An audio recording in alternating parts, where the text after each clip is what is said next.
a postura do presidente, que representa um país, né, mas ao mesmo tempo ali representa seus eleitores, né? Como é que você analisa nesse ponto de vista, Thales, essa fala do Lula em defesa dos palestinos, né, num ataque direto ali a Trump? Olha, o Lula caiu numa armadilha. Isso é como um jogo de xadrez em que um jogador faz uma jogada obrigando o outro a seguir o caminho que ele predeterminou. Infelizmente, o Lula não tinha outra opção, mas essa jogada do Trump leva o Lula ao risco de tomar o cheque, né? Não um cheque mate, mas um cheque no jogo de xadrez dos dois. Ou seja, o que o Trump queria? Quer um motivo para bater boca com o Brasil, para aumentar tarifas para o Brasil, etc. O Lula vinha se esquivando disso. Agora o Trump faz uma jogada em que o Lula inevitavelmente teria que reagir. Não tem como não reagir a esse tipo de maluquice que o Trump está falando. Aí o Lula reage. Com isso, ele dará opção, dará discurso ao Trump para poder criar confusão com o Brasil. Infelizmente, é um jogo que já estava marcado, já estava pré-determinado. A gente está esperando há muito tempo, já desde que o Trump assumiu, a gente está esperando que ele se volte contra o Brasil e em algum momento vai se voltar e pode estar procurando uma desculpa agora. E o Lula não tinha como agir de outra maneira. Essa é que é a situação atual. Agora, o Trump, ele está cometendo um erro grande. Ele está trazendo para os Estados Unidos a guerra contra o povo palestino.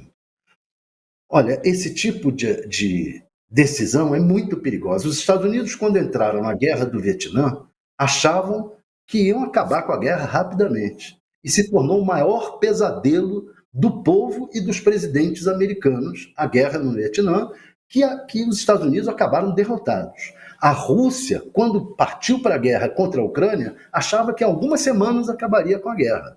Então você, às vezes, esse tipo de guerra contra um povo fraco, oprimido, você causa tal revolta que se torna muito complicado. Às vezes se volta contra o próprio Estado que se achava superpoderoso. É muito perigoso para o próprio Trump e para os Estados Unidos ele chamar para si a guerra contra o povo palestino. É muito perigoso. É isso. Bom, quem está chegando por aqui, Jamil Chad, que está acompanhando isso desde ontem, as maluquices de Donald Trump não se esgotam, né, Jamil? Agora, o impacto dessa declaração dele em relação à faixa de Gaza e falando que vai assumir o controle de Gaza, tá tendo repercussão no mundo inteiro, né, Jamil? Queria que você falasse pra gente o impacto disso na ONU, na Europa, e inclusive aí nos Estados Unidos. Bom dia.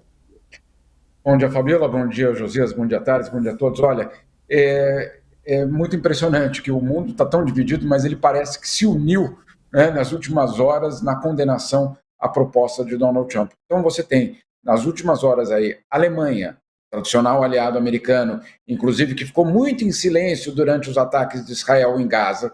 França, que tentou uma aproximação a Donald Trump. Reino Unido, o tradicionalíssimo parceiro do governo americano ao longo de décadas, todos eles condenando o plano de Donald Trump em Gaza. Também os demais, China, Rússia, Turquia, os países árabes, enfim, e aqui dentro dos Estados Unidos, dezenas e dezenas de organizações alertando justamente que essa atitude ela seria uma forma de oficializar a limpeza étnica que, obviamente, nós vimos acontecer nos últimos meses durante os ataques. Então, de uma forma praticamente unânime, nós estamos vendo aí a comunidade internacional reagir a Donald Trump, reagir a essa proposta. Também estamos vendo, por exemplo, a ONU alertando que esse ato não é só um ato insano, criminoso, que são as palavras que estão sendo usadas nos comunicados de imprensa pelo mundo todo.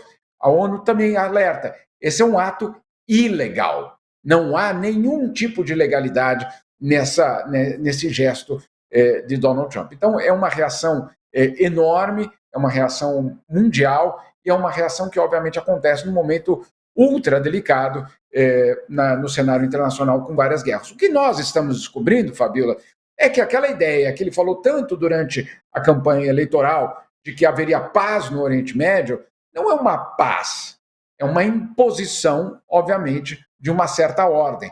É a expulsão dos palestinos, é a destruição da ideia de dois estados vivendo lado a lado em paz. A paz que ele sempre citava não era a paz, era o domínio, a colonização. Essa é basicamente a proposta. Agora, essas frases, eu sei que elas podem parecer, e elas são, loucuras ou tiradas de um filme absolutamente irreal. Mas, olha, eu gostaria de lembrar algumas coisas. Nada do que ele disse é fora do contexto do que o seu próprio governo já vem dizendo nas últimas semanas e que eu venho repetindo, porque são sinais claríssimos de que isso não é um ato de loucura de uma coletiva de imprensa descontrolada. Não é nada disso. Olha só, vou trazer alguns elementos. Primeiro deles, a pessoa que ele escolheu para ser um embaixador dos Estados Unidos em Israel é uma pessoa que disse que palestino é uma definição que não existe, Fabiola. E palestino não existe como critério, como condição, dizendo basicamente que esse povo é tudo povo árabe. E ponto final, que não existe a nacionalidade palestina. Esse é o embaixador de Donald Trump em Israel. Ponto número 1. Ponto número 2.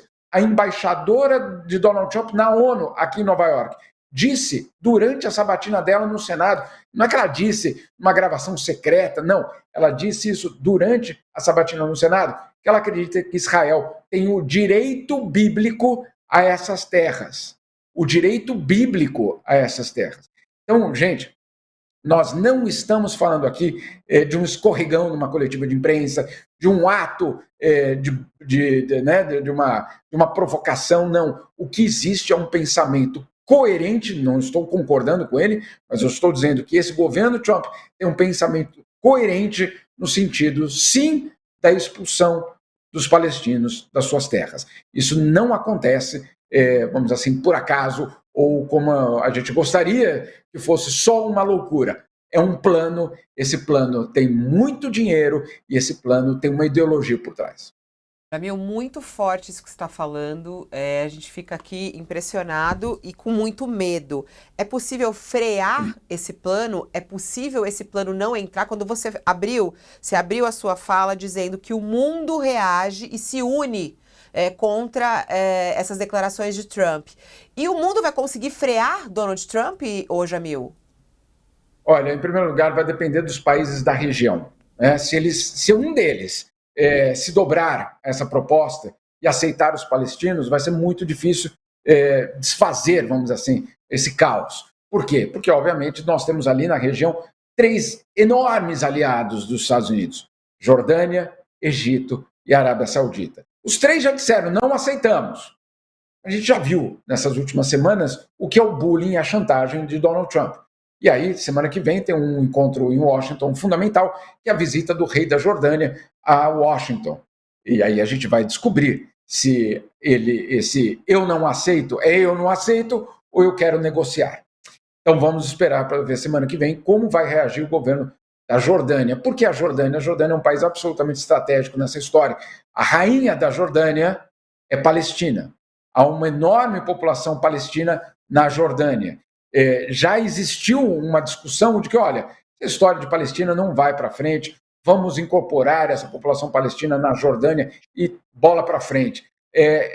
Obviamente, se isso um dia acontecer, toda a causa palestina termina no dia seguinte. Então, obviamente, esse é um momento super delicado e redefinidor das fronteiras, eu diria, não só no Oriente Médio, como o Thales também falou, em outras partes do mundo, com posição anti-Palestina.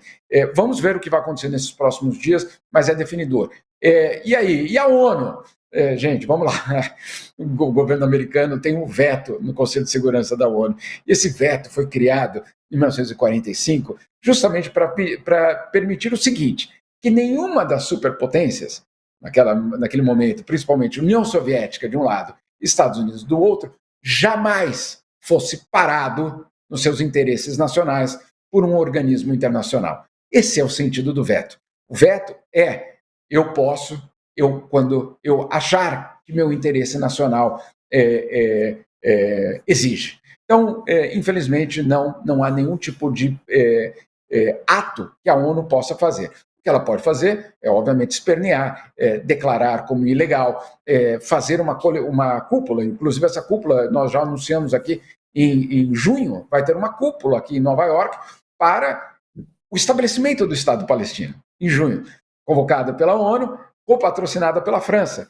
Eu fico imaginando em que território esse Estado palestino que vai ser anunciado vai ser criado. Se na Cisjordânia os ataques são constantes, e se em Gaza a limpeza étnica está acontecendo, eu fico imaginando qual o território dessa nação inexistente.